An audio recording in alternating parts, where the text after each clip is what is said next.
पढ़ लो, मौका है। प्यार मोहब्बत शब्दों का है। मेरे प्यारे बच्चों, क्लास 10th साइंस के महत्वपूर्ण टॉपिक्स आप लोगों के लिए लेकर आया हूँ। अगर आपने अभी तक कुछ भी नहीं पढ़ा है और आप अब पढ़ना चाहते हो तो केवल इन्हीं टॉपिक्स को पढ़ लो। आपकी बेड़ा पार हो जाएगी, आपके साइंस में अच्छे नंबर आ जाएंगे। और जिन बच्चों ने अगर अपना सिलेबस कंप्लीट कर लिया है, अब उनको केवल इन्हीं टॉपिकों पर ज़्यादा फोकस करना है। ज़्यादा हार्ड वर्क नहीं, स्मार्ट वर्क करना है। तो स्मार्ट वर्क करना है तो अपनी किताब में, अपने नोट्स में ये चैप्टर के जो मैं टॉपिक्स लिखवा रहा हूँ, बता रहा हूँ, इनको टिक लगा लेना, इन्हीं को पढ़ते जाना। आपके 99% जो इन्हीं टॉपिकों से मिलेंगे, ये मेरा आपसे वादा है। तो आप इस वीडियो को अंत तक ज़रूर देखना। अगर आपको अच्छा लगे तो अपने दोस्तों के साथ शेयर करना मत भूलना, क्योंकि कर भला तो हो भला। तो आइए बच्चों, चैप्टर नंबर फर्स्ट में मैं आपको इम्पोर्टेंट टॉपिक्स बता रहा हूँ और वो टॉपिक है भौतिक एवं रासायनिक परिवर्तन।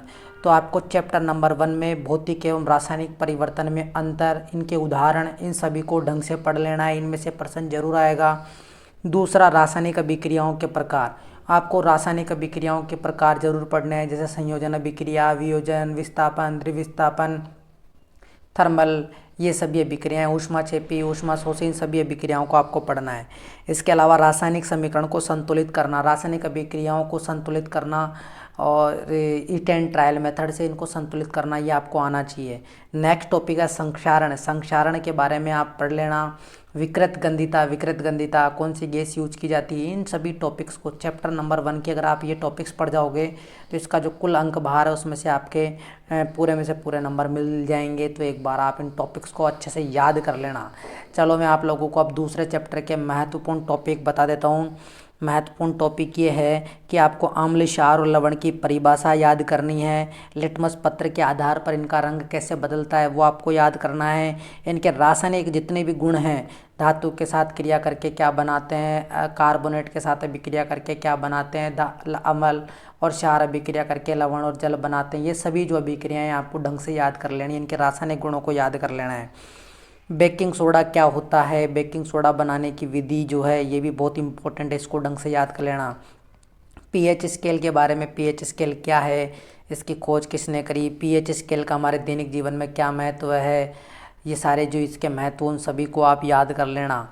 साधारण यौगिक जितने भी हैं, जैसे कि विरंजक चूर्ण है, साधारण नमक है, पीओपी है और जिप्सम है, इन सभी का आपको रासायनिक नाम, रासायनिक समीकरण, रासायनिक सूत्र और इनके जो उपयोग हैं वो सभी आपको याद करके जाना है। अगर याद नहीं करोगे तो परीक्षा में आपको कुछ भी नहीं आएगा। इन टॉपिक से आप पेपर खाली छोड़ के आओगे, तो इसलिए ढंग से याद करके जाओ, अभी भी मौका है, अभी भी मौका है। और प्यार मोहब्बत शब्दों का, इस लाइन को याद कर लो। प्यार मोहब्बत के चक्कर में मत पड़ो, पढ़ाई कर लो, सब आपके कदमों में होगा। तो एक बार पढ़ाई कर लो आप लोग। तो देखिए यहाँ पर मैं आपको नेक्स्ट टॉपिक बता रहा हूँ, धावन सोडा, प्लास्टर ऑफ पेरिस। धावन सोडा और प्लास्टर ऑफ पेरिस, इन सभी का आपको क्या करना है, इनको बनाने की विधि, धावन सोडा कैसे बनाया जाता है, प्लास्टर ऑफ पेरिस पीओपी जिसे कहते हैं, इसको बनाने की विधि, इनके इससे जिप्सम कैसे बनाते हैं, इनमें क्रिस्टलन का जल अणु उपस्थित होता है या नहीं होता, ये सभी चीज़ें आपको यहाँ से पढ़नी है। इसके अलावा उदासीनीकरण अभिक्रिया, कौन सी है उदासीनीकरण अभिक्रिया, उदासीनीकरण अभिक्रिया के बारे में भी आपको पढ़ के जाना है। तो इस तरीके से हमने चैप्टर 1 और चैप्टर 2 के महत्वपूर्ण टॉपिक्स यहाँ पे अपन ने महत्वपूर्ण टॉपिक्स डिस्कस कर लिए हैं। तो आप इसका स्क्रीनशॉट ले लेना, जिससे कि आप अपनी किताब में टिक्स लगा सको और ये पढ़ सको। अगर आपको इनसे संबंधित वीडियो चाहिए तो आप मेरे चैनल पे जाके क्लास 10th हिंदी मीडियम की प्लेलिस्ट है, उस प्लेलिस्ट में मैंने क्रैश कोर्स करवा रखा है, तो आप एक बार उसे और देख लेना, ठीक है। और इम्पोर्टेंट टॉपिक्स बताता हूँ मैं आपको इसके बाद में चैप्टर नंबर 3 से। चैप्टर नंबर 3 में आप देखेंगे, चैप्टर नंबर 3 में धातुओं के भौतिक गुणधर्म आपको ज़रूर याद करने हैं। धातुओं के भौतिक गुणधर्म आपको ज़रूर याद करके जाने हैं। और इसके अलावा अपवाद, जैसे कि धातु ठोस होती है लेकिन मरकरी जो है वो अपवाद में आती है, मरकरी द्रव धातु होती है। तो ऐसे अपवादों में से छोटे छोटे क्वेश्चंस आपको देखने को मिलेंगे, तो इनको सभी को ज़रूर से याद करके जाना। इसके अलावा धातुओं के रासायनिक गुणधर्म क्या क्या हैं, धातुओं के रासायनिक गुणधर्म आपको याद करने हैं। एनोडीकरण क्रिया क्या होती है इसके बारे में आपको जानना है। एनोडीकरण क्या होता है। अभिक्रियाशीलता का क्रम, अभिक्रिया कनका, मांगे, आलू, जनपे, पबकू, HGA, GAU, इन सभी के बारे में मैंने अपने शॉर्ट वीडियो में बता रखा है, तो आप एक बार शॉर्ट वीडियो भी ज़रूर देख लेना, वहाँ से भी आपको बहुत हेल्प मिलेगी। नेक्स्ट है एक्वारेजिया, जो सोने को भी गला देता है। इसका आपको अनुपात पता करना है, कौन कौन से क्या क्या अनुपात में इसको मिलाया जाता है, क्या क्या यूज़ किया जाता है और इसके उपयोग क्या क्या है, इस सभी को आपको पढ़ के जाना है। आयनिक यौगिक के बारे में पढ़ के जाना है कि आयनिक यौगिक क्या होते हैं, जिसे अपन विद्युत सहसंयोजक यौगिक भी कहते हैं। तो चैप्टर नंबर 3 में आप केवल इन्हीं टॉपिकों को पढ़ जाओगे तो आपकी बेड़ा पार हो जाएगी। इंपॉर्टेंट टॉपिक्स हैं, यहीं से प्रश्न आने के चांसेस हैं, 99% चांसेस यहीं से हैं। तो आप इन्हें ज़रूर पढ़ के जाएँ। ये बहुत एनालिसिस करने के बाद ही मैं आप लोगों को बता रहा हूँ। मैंने डेस्क वर्क, प्रीवियस ईयर के पेपर, इन सभी को देख दाख के ये टॉपिक्स लिखे हैं जो परीक्षा की दृष्टि से महत्वपूर्ण है। तो इसे मजाक मत समझना, इन टॉपिक्स को ढंग से पढ़ के जाना, नहीं तो बाद में परीक्षा के बाद में ज़रूर आप लोग मुझे याद करोगे। तो एक बार ज़रूर इनको पढ़ लेना। चैप्टर नंबर 4 में आपको क्या क्या पढ़ना है देख लीजिए। चैप्टर नंबर 4 में आपको कार्बन की विशेषताएं, संयोजकता क्या होती है, सभी इसकी विशेषताएं पढ़नी है। इलेक्ट्रॉन बिंदु संरचना, छोटे छोटे जैसे मैथेन के, सल्फर के, इनके इलेक्ट्रॉन बिंदु संरचना आपको याद करके जाना है, पढ़ के जाना, समझना है। संतृप्त और असंतृप्त हाइड्रोकार्बन क्या होते हैं, इनमें अंतर, और जो एल्केन एल्काइन के रासायन, इनका जो सूत्र लिखते हैं वो सूत्र भी आपको आना चाहिए। एल्केन का क्या होता है, एल्केन का क्या होता है, एल्काइन का क्या होता है। कार्बन के जो तीनों अपर रूप है उनके बारे में आपको ढंग से पढ़ के जाना है। हीरा, ग्रेफाइट, फ्लोरीन के बारे में ढंग से पढ़ के जाना है। और प्रकार्यात्मक समूह क्या होता है इसके बारे में भी आपको पढ़ के जाना है। प्रकार्यात्मक समूह, एथेनॉल की सोडियम धातु एवं गर्म सांद्र सल्फ्यूरिक अम्ल से क्रिया जो करवाते हैं, इसके बारे में भी आपकी क्रिया आपको याद करके जाना है। साबुनीकरण की विक्रिया क्या होती है इसके बारे में भी आपको बताना है। मीथेन निर्माण की प्रक्रिया को आपको बताना है।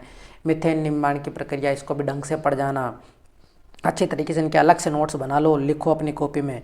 परीक्षा में जाने से पहले इन्हीं टॉपिक्स को ढंग से पढ़ जाना। मैं आपको वादा दिलाता हूँ कि आपके 70 नंबर तो पक्के हो ही जाएंगे। 80 में से 70 नंबर पक्के हो जाएंगे। एक बार विश्वास करके देखो, आपको यहाँ से बहुत बेनिफिट मिलने वाला है। तो इन टॉपिक्स को ढंग से याद करके जाओ, ठीक है। इसके बाद में मैं आपको 2 इम्पोर्टेंट टॉपिक और बताता हूँ इस चैप्टर के।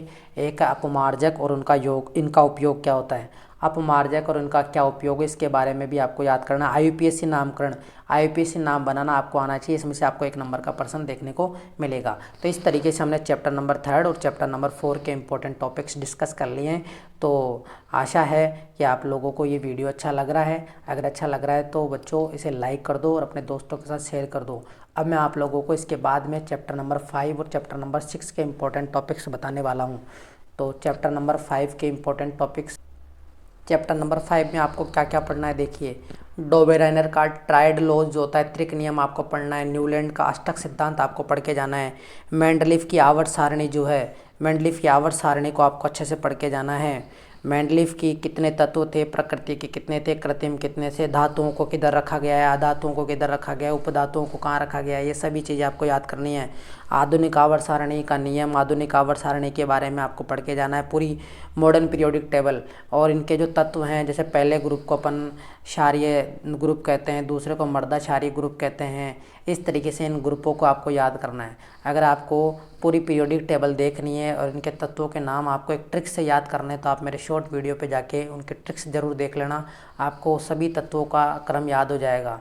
और आपको ऐसे बहुत सारे तत्व हैं जिनके आपको सीधे डायरेक्टली आपको एटॉमिक नंबर पता होना चाहिए। तो अगर आप जानना चाहते हो तो एक बार शॉर्ट वीडियो ज़रूर देख लेना, आपको वहाँ पर पूरी पीरियोडिक टेबल के बारे में बताया गया है। मोजले ने जो आधुनिक आवर्त नियम दिया था उसको जरूर याद करके जाना, 1 नंबर में पूछा जाएगा। मोजले द्वारा प्रस्तुत आधुनिक आवर्त नियम। इसके अलावा आवर्त और वर्ग, जैसे कि पीरियोडिक टेबल में एक तो होते हैं आवर्त, तो होते हैं 7 और वर्ग होते हैं 18। तो उसमें ऊपर नीचे जाने पर या दाएं बाएं जाने पर परमाणु का आकार बढ़ता है या घटता है, इलेक्ट्रॉन की संख्या बढ़ती है घटती है, आयनन एंथैल्पी कम होती है ज़्यादा होती है। इन सभी को आप ढंग से याद कर जाना। और अगर आपको नहीं समझ में आए कुछ भी तो आप मेरे वीडियो ज़रूर देख लेना, वहाँ पे आपको सब समझ में आ जाएगा। इस तरीके से हमने चैप्टर नंबर 5 के इंपॉर्टेंट टॉपिक्स डिस्कस कर लिए। इनको तो ज़रूर ही पढ़ना है, चाहे कुछ भी हो जाए, इनको तो पढ़ के जाना ही है। अगर इनको छोड़ दिया तो फिर आप अच्छे नंबर आने की उम्मीद ही मत करना। इनको तो आपको ढंग से पढ़ के जाना ही है। इसके अलावा देखिए चैप्टर नंबर 6 में आपको पोषण के प्रकार पढ़ के जाने हैं। पोषण जो होता है उसके पोषण के प्रकार और उसके अंतर पढ़ के जाने हैं। मनुष्य में पोषण किस तरीके से होता है इसके बारे में आपको पढ़ना है। पूरी आहार नाल जो है उसके बारे में आपको बताना है। आहार नाल, पाचन तंत्र का चित्र वगैरह सब कुछ आपको आना चाहिए, नामांकित चित्र आना चाहिए। स्वपोषी पोषण और विषम पोषी पोषण में अंतर आपको पता होना चाहिए। इसके अलावा मानव में श्वसन जो है उसके बारे में, उसका डायग्राम, फेफड़ों का डायग्राम वगैरह ये आपको आना चाहिए। इसके अलावा आप लोगों को वायवीय श्वसन और अवायवीय श्वसन में अंतर पता होना चाहिए। मानव में जो सर्कुलेशन होता है ब्लड का, परिसंचरण, उसके बारे में भी आप लोगों को पता होना चाहिए कि मानव का वहन कैसे होता है, परिसंचरण कैसे होता है। पादपों में परिवहन के बारे में, उत्सर्जन के बारे में, मानव में उत्सर्जन कैसे होता है। पादपों में प्रकाश संश्लेषण की अभिक्रिया 1 नंबर में बार बार पूछा गया तो इसे जरूर याद कर लेना। पादपों में प्रकाश संश्लेषण की अभिक्रिया का समीकरण। विभिन्न पाचक एंजाइम कौन कौन से, उनके बारे में। मानव हृदय का आपको चित्र, नामांकित चित्र बनाना आना चाहिए। अगर आपको इसका ट्रिक से अगर चित्र बनाना सीखना है तो आप एक बार कमेंट बॉक्स में ज़रूर डाल देना, मैं आपको ट्रिक से मानव हृदय का चित्र बनाना सिखा दूंगा। इसके अलावा आप लोगों को ग्लूकोज विखंडन का रेखा चित्र आना चाहिए। ग्लूकोज का जो विखंडन होता है, जैसे कि पायरुवेट में टूटता है, ये सब चीज़ें, उसका रेखा चित्र आपको बनाना आना चाहिए। इसके अलावा आपको मानव पाचन तंत्र का सचित्र वर्णन करना है। मानव पाचन तंत्र जो का सचित्र वर्णन इम्पोर्टेंट है, बार बार पूछा गया है। इसी में से छोटे क्वेश्चन भी आपको इसी में से पूछे जा सकते हैं, बड़े भी यही है। इसके अलावा आपको एक श्वसन तंत्र पढ़ के जाना है। अगर आप लोगों ने ये जो टॉपिक्स पढ़ लिए ना, तो आप ये मान लीजिए आपके बोर्ड एग्ज़ाम में बहुत अच्छे नंबर आने वाले हैं। ढंग से इनकी तैयारी कीजिए। मैंने आप लोगों को चैप्टर 6 तक इम्पोर्टेंट टॉपिक्स बता दिए हैं। अब आप कमेंट बॉक्स में बताना। नेक्स्ट वीडियो फिर मैं आपके लिए चैप्टर नंबर 6 के बाद के जो चैप्टर उनके महत्वपूर्ण टॉपिक्स लेके आऊँगा। तो आपको कैसा लगा आप कमेंट बॉक्स में ज़रूर बताएं, अपने दोस्तों के साथ शेयर करें, और अगर वीडियो को लाइक नहीं किया है तो लाइक करके जाएं।